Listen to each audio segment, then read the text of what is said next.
उन्होंने संरक्षित शव को ताबूत से बाहर निकाला और सावधानी पूर्वक उस पर एक विशेष हेलमेट पहनाया।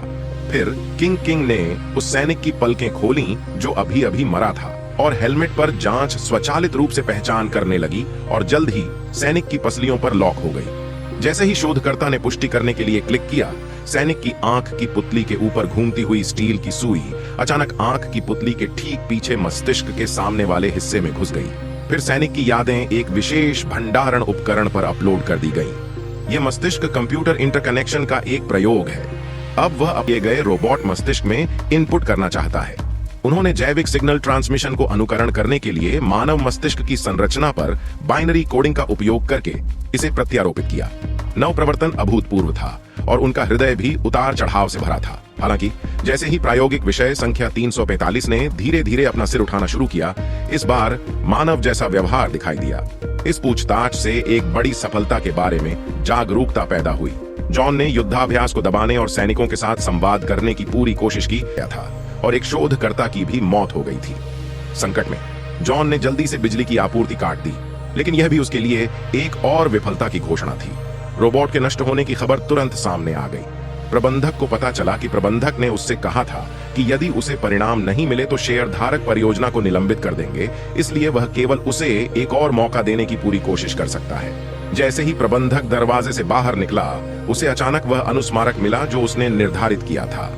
ये पता चला कि वह काम में व्यस्त था और अपने परिवार के साथ समय बिताने की उपेक्षा कर रहा था। इस बार उन्होंने अपनी पत्नी और बच्चों के आग्रह पर पूरे परिवार को सेल्फ ड्राइविंग ट्रिप पर ले जाने की योजना बनाई, लेकिन जो मूल रूप से एक खुशहाल पारिवारिक दृश्य था, वह अप्रत्याशित हो गया। भारी बारिश के कारण वे लगभग फ्रैंक के साथ मिल गए। सौभाग्य से वह अंतिम क्षण में गाड़ी घुमाकर भागने में सफल रहा। डरे हुए बच्चों को देखकर जॉन अपराध बोध से भर गया, लेकिन अगले ही पल दुर्भाग्य फिर से टूट गया। सड़क के किनारे का बड़ा पेड़ अचानक गिर गया और उसकी पत्नी की सीधे मौत हो गई। शाखाएं घुस गईं और नियंत्रण खोने के कारण वाहन भी दुर्घटनाग्रस्त हो गया। सीधे पहाड़ की चोटी की ओर गिरा और अंततः एक झील में दुर्घटनाग्रस्त हो गया। जब जॉन कोमा से उठे तो उनकी पत्नी की मृत्यु हो चुकी थी और उनके पीछे के बच्चे हमेशा के लिए अपनी आवाज खो चुके थे।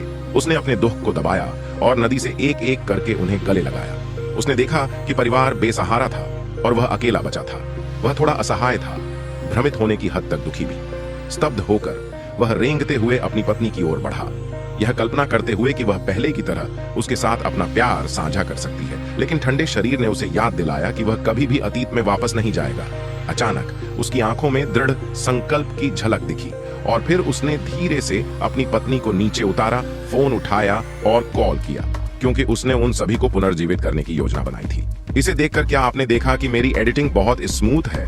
ऐसा इसीलिए क्योंकि मैंने एक नया लैपटॉप खरीदा है और इस Redmi Pro 14 की कीमत 2400 युआन से अधिक है। यह पतला और हल्का है, इसमें एक चिकनी प्रणाली है और नए की तुलना में 2000 से अधिक सस्ता है। इसके अलावा जुआन एक आधिकारिक सेकंड हैंड निरीक्षण मंच है और फ्लैट पैनल है। इस पर लगे हेडफोन भी बहुत किफायती हैं। मेरे सभी भाई इसका उपयोग कर रहे हैं। यदि आप सेकंड हैंड खरीदते हैं तो इसे खरीदें और आधिकारिक तौर पर इसका परीक्षण करवाएं। जॉन की पुनरुत्थान योजना ने एड को बहुत शर्मिंदा किया, लेकिन जॉन की छोटी बेटी को देखकर, जो अभी अभी मर गई थी, वह अंततः अपनी अंतरात्मा को रोक नहीं सका और जॉन के अनुरोध पर सहमत हो गया।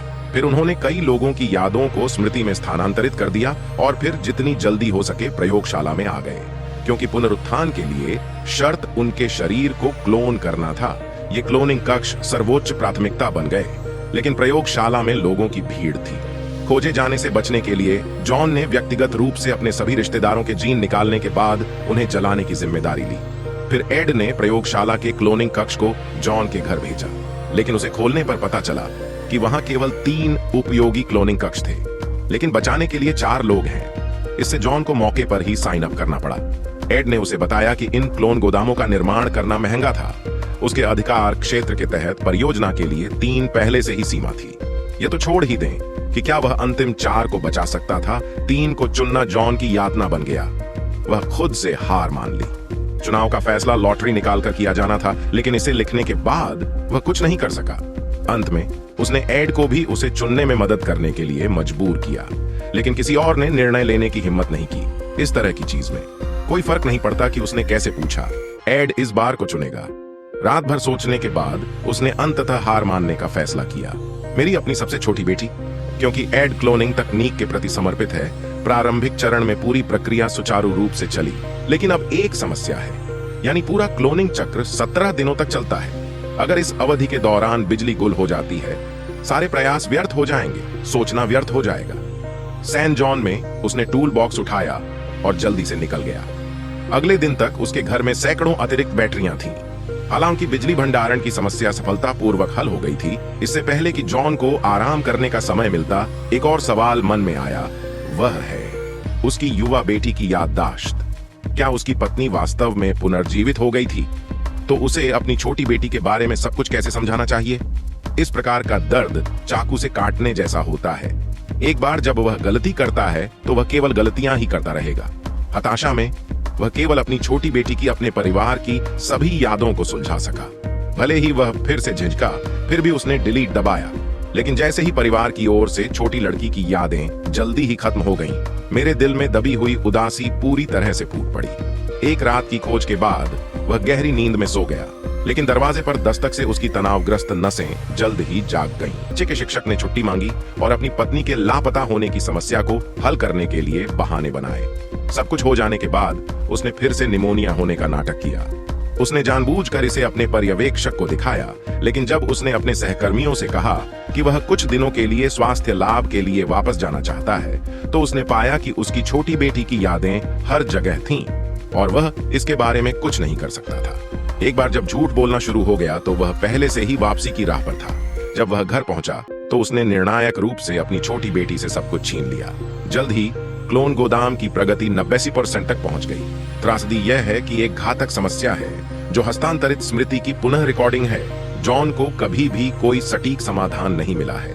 एक बार नंबर 345 जैसी घटना होने पर उसका परिवार पूरी तरह से खो जाएगा, लेकिन एड ने उन्हें बताया कि एक बार क्लोनिंग चैम्बर का समय निर्धारित हो जाने के बाद इसे बदला नहीं जा सकता है। यदि इसे पार कर लिया जाता है और बाहर नहीं निकाला जाता है तो वे जल्दी ही बूढ़े हो जाएंगे और कल्चर चैम्बर में वैज्ञानिक अनुसंधान करेंगे। जिस व्यक्ति ने अभी अभी इसे निकाला है वह एक नवजात शिशु की तरह है जिसकी कोई स्मृति नहीं है। हताशा में जॉन केवल उन्हें शामक इंजेक्शन लगा सकता था और पहले उन्हें बेहोशी में रहने के लिए मजबूर कर सकता था। हालांकि यह बिल्कुल भी कोई समाधान नहीं है, क्योंकि शामक के निरंतर उपयोग की चिकित्सा सीमा 3 दिन है। यदि इससे अधिक हो जाती है तो इससे व्यक्ति को अपूरणीय क्षति होगी। लेकिन फिलहाल जॉन को कोई सुराग नहीं मिल सका है और उसके सभी प्रयास व्यर्थ होंगे। जॉन को अचानक पहले जैसा शक्तिहीन महसूस हुआ। वह अपनी पत्नी के पास आया और चुपचाप अपना दर्द बयां किया। इस समय उसके पर्यवेक्षक ने अचानक फोन किया, लेकिन वह परेशान था और केवल अपनी पत्नी के जीवन और मृत्यु के बारे में सोच रहा था। लेकिन जिस क्षण उसने गलती से अपनी पत्नी को छू लिया, उसकी पत्नी शरीर की यह सहज प्रतिक्रिया अंधेरी रात में प्रकाश की उस किरण की तरह थी। जो समस्या जॉन को परेशान कर रही थी उसका समाधान उसने तुरंत कर दिया।